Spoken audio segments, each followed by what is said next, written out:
Vaccine নেবার পরেই 54 দিনের শিশুর মৃত্যু। রাজ্য জুড়ে চলা জাল ওষুধের আতঙ্ক আরো বাড়িয়ে দিল মীনাক্ষী।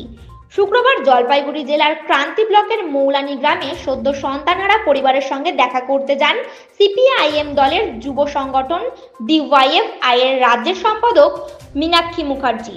উল্লেখ্য, বৃহস্পতিবার মাত্র 54 দিনের একটি শিশুকে ব্লক স্বাস্থ্য কেন্দ্রে ভ্যাকসিন দেবার পরেই মৃত্যুর কোলে ঢলে পড়ার অভিযোগকে কেন্দ্র করে উত্তাল হয়ে উঠেছিল লাটাগুড়ি সংলগ্ন ক্রান্তি মোড়। উত্তেজিত জনতার হাতে ক্ষতিগ্রস্ত হয়েছিল একটি সরকারি পরিবহন দপ্তরের যাত্রীবাহী বাস। পরিবারের পক্ষ থেকে অভিযোগ তোলা হয়েছে, 54 দিনের শিশুটিকে পরপর 3টি ইনজেকশন দেওয়ার পরেই মায়ের কোলে মৃত্যুর মুখে ঢলে পড়ে।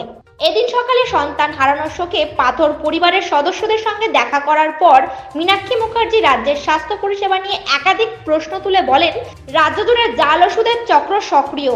আজ এটা সবার জানা থাকলেও রাজ্য সরকারের এই ব্যাপারে কোনো হেলদোল নেই। নতুন ব্লক করা হয়েছে ক্রান্তি, অথচ উপস্বাস্থ্য কেন্দ্রে নেই সঠিক পরিকাঠামো। তো মারা গেছে, আর ভ্যাকসিনটা নেওয়ার পরই বাচ্চাটা অসুস্থ হয়ে পড়েছে। এখন পরিবারটা তো যা হারালো, কিন্তু তারপরে অনেকগুলো প্রশ্ন পরিবারের মাথায় আসছে এবং সেই প্রশ্নগুলোকে সাপোর্ট করে দিচ্ছে স্বাস্থ্য দপ্তরের কিছু ভূমিকা। যেমন পরিবার বলছে যে ভ্যাকসিন দিল, তারপরে স্বাস্থ্যকেন্দ্রটা বন্ধ করে দিল। বন্ধ কেন করবে? হতেই পারে কোনো একটা সমস্যা। সারাদিন তো কত কিছুই ঘটছে পশ্চিমবঙ্গে, তাই বলে উপস্বাস্থ্য কেন্দ্রটা বন্ধ করে, তালা বন্ধ করে বাড়ি চলে যাবে? এটা হয় না। আর পশ্চিমবঙ্গে যেভাবে জাল ওষুধের ছড়াছড়ি হয়েছে, যেভাবে চলছে জাল ওষুধ, এবং সেই জাল ওষুধ সরকার নিজে বলছে যে জাল ওষুধ হওয়ার জন্যে ড্রাগ কন্ট্রোলার অফিসগুলো ওষুধগুলোকে একটার পর একটা ব্যান করছে। আমরা মেদিনীপুরে দেখলাম, এই জলপাইগুড়িতেই দেখলাম, আরও একজন প্রসূতি মা জাল স্যালাইনের জন্য মরে গেল। এবারে এই যে আতঙ্কটা গোটা রাজ্যের মানুষকে ঘিরে রেখেছে, এই আতঙ্ক থেকে বেরোতে পারছে না। এখন পরিবারের বাচ্চাটির মা, বাবা, আত্মীয় স্বজন, এদের একটাই কথা যে আরও একটা বাচ্চা এখানকারই, সেও অসুস্থ হয়ে পড়েছে। তাহলে যদি এটা ওষুধের জন্য কিছু গোলমাল হচ্ছে, তাহলে এটা দ্রুত ধরা দরকার, নিষ্পত্তি করা দরকার, আর যাতে কোনো বাচ্চার এরকম ঘটনা না ঘটে। মানে এই কথাটা একটা 54 দিনের বাচ্চা, যার ভবিষ্যৎ, যার স্বপ্ন, যার প্রত্যেক দিনের ওই বাচ্চাটার কথা, বাচ্চাটার সব রকমই তো একটা মা বাবার, মানে তার সব থেকে বড় আবেগের এবং একদম নারীর টান।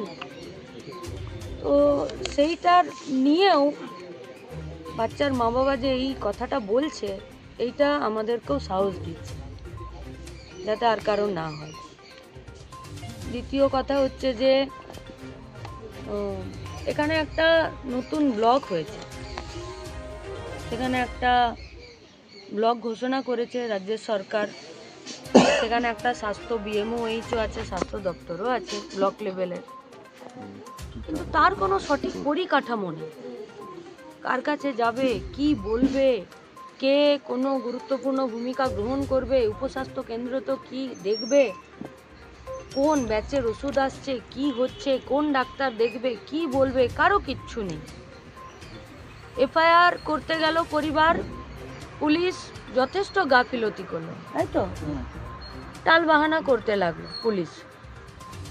একটা মানুষ একটা এফআইআর করতে যাচ্ছে, যেতেই পারে, আপনি এফআইআরটা নেবেন, ছানবিন করবেন, করে নিয়ে আপনার কথা যা বলবেন বা তার এগেনস্টে যেটা আপনার এগোবে। এফআইআর নেবেন কি নেবেন না তার জন্য উপরে ফোন করতে হবে 20টা, আর ততক্ষণ একটা 54 দিনের বাচ্চা হারানো মা বাপকে আপনাদের কাছে ছুটতে হবে।